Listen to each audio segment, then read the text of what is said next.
So you are on YouTube one day and you've decided to follow a Football Manager channel.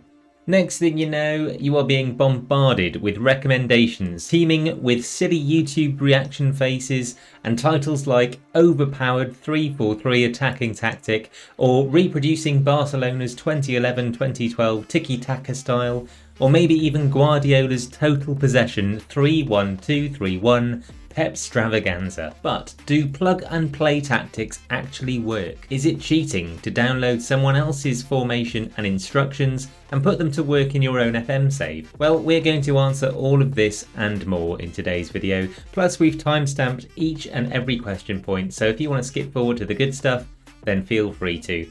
The short answer to both of these questions though is it's actually kind of complicated, but let's get into it. First things first then, do plug and play tactics work? Well, this one is a yes and a no.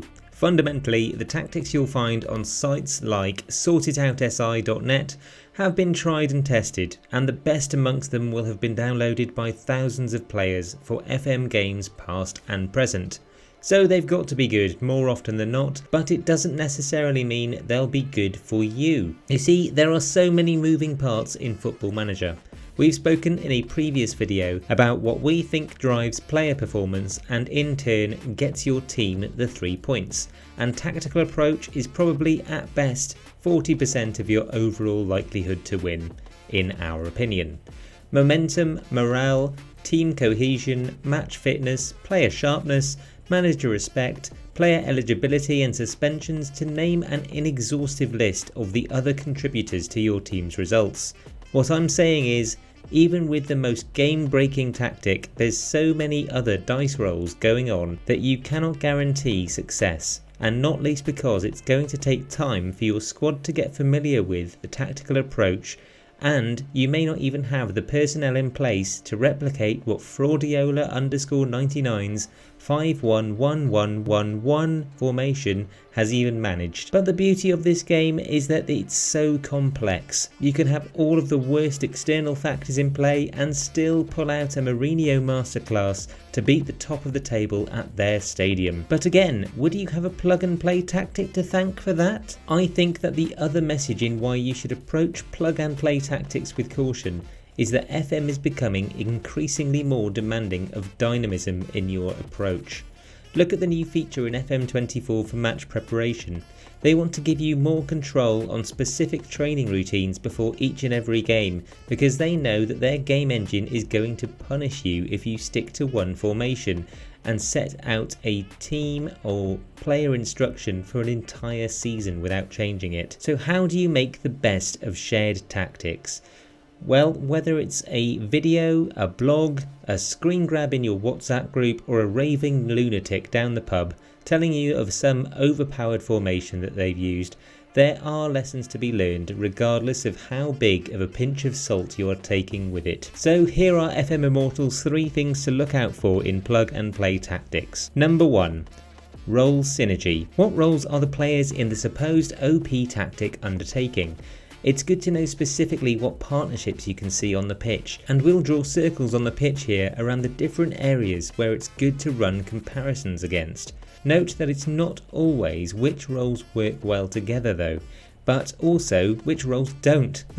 And by this I mean take note of roles that don't synergize, like a wing back and a winger, or an inside forward and a mezzala. Sometimes it's the absence of specific roles that are as enlightening as those which are featured in the shared tactic. The next thing to look out for is exploits. So once you've taken in as much as you can with regards to roles and positioning, think now about those 5 channels on the pitch.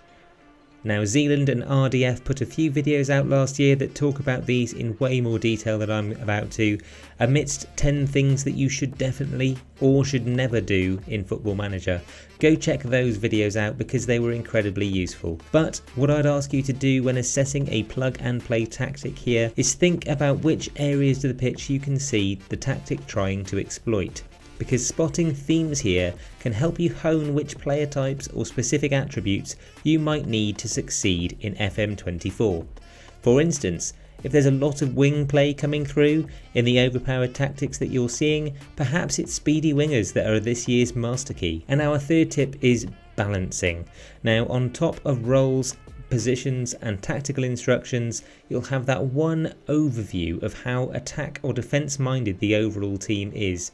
Keep in mind questions like, how is this tactic you're looking at getting the ball back when they lose possession? Or is this guy just conceding loads of goals but scoring even more because he's so imbalanced? Some of the OP tactics we've seen have often been over-egging the pudding, so to speak, when it comes to attack, and that's a very risky approach to lift and shift into your team, particularly if you are looking to right a mid-season slump. Lastly though, as a bonus tip if you will, try to keep tabs on trends coming through in the formations and instructions you are seeing. 4-2-3-1 Gegenpress has been heralded and laughed about as the go-to tactic for all football managers in recent games, and I don't doubt that it will remain up there amongst the strongest defaults. But last year 2 up top became very popular too.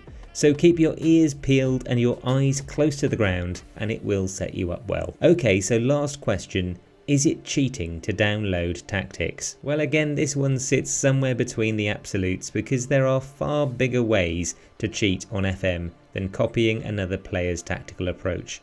Save scumming only has one allowable condition, and we've spoken about that in this video over on our channel, which we'll link at the end. But there are more unforgivable actions still, for instance using the in-game editor to give your club a $1 billion injection, or even starting a new save as PSG. Despicable. But seriously, all you are doing by copying a tactic from the internet is accelerating yourself along the FM learning curve, which can actually be a hindrance as much of a help, as if you wish to replicate any successes it may bring you, but with slight differentiation, you might not know where to start. So no, FM Immortal doesn't consider plug and play tactics to be cheating in Football Manager. But what do you think? Would you ever download or copy an FM creator's OP tactic? Have you had serious success in FM24 already with a meta-breaking approach? Let us know down in the comments. That's going to do it for today's video though, folks. I hope you've enjoyed it. Thanks so much for watching until the end, and until next time my friends, adios.